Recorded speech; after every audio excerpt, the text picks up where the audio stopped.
હવે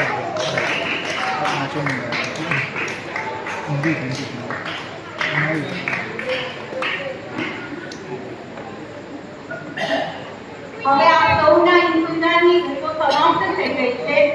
આજે આપણી સમક્ષ જ્ઞાની મહાપુરુષો એમની અધ્યાત્મની તરંગો પ્રસ્તુત કરવા નાના બાળકો ખૂબ જ ટૂંકા સમયમાં પણ ઉગ્ર મહેનત કરીને એમની પ્રસ્તુતિ લઈને આવ્યા છે. આશા રાખું છું આપ ખૂબ જ શાંતિપૂર્વક આ કાર્યક્રમ નિહાળશો, વચ્ચે કાર્યો પાડીને તેમનો ઉત્સાહવર્ધન કરજો.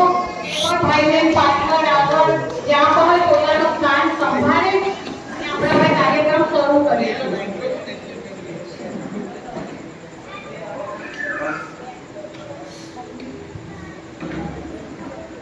આપણને સૌને યાદ છે કે લાસ્ટ યર આપણે મહામુનિ ટોડરમલજીની 300મી જન્મ જયંતિ આખા દેશભરમાં ખૂબ જ હર્ષોલ્લાસથી ઉજવી હતી અને તત્પરના માધ્યમથી તો મોક્ષ માર્ગ પ્રકાશક અને ટોડરમલજી ઘર ઘર સુધી પહોંચ્યા હતા.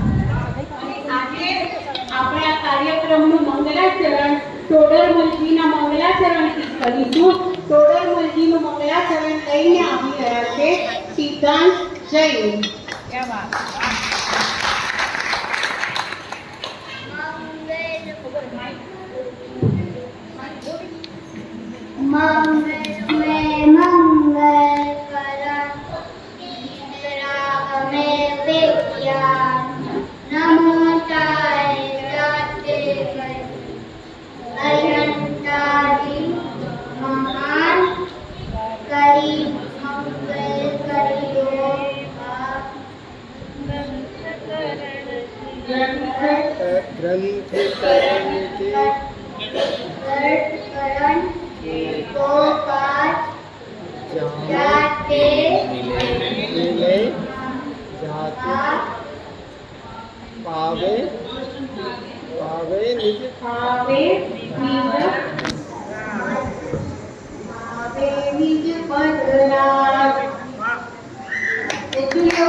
આપણને સૌને ખબર છે કે બાળકોની સ્કૂલની એક્ઝામ ચાલે છે તો પણ વિદ્યાપૂર્વક તેને ભાગ લીધો છે.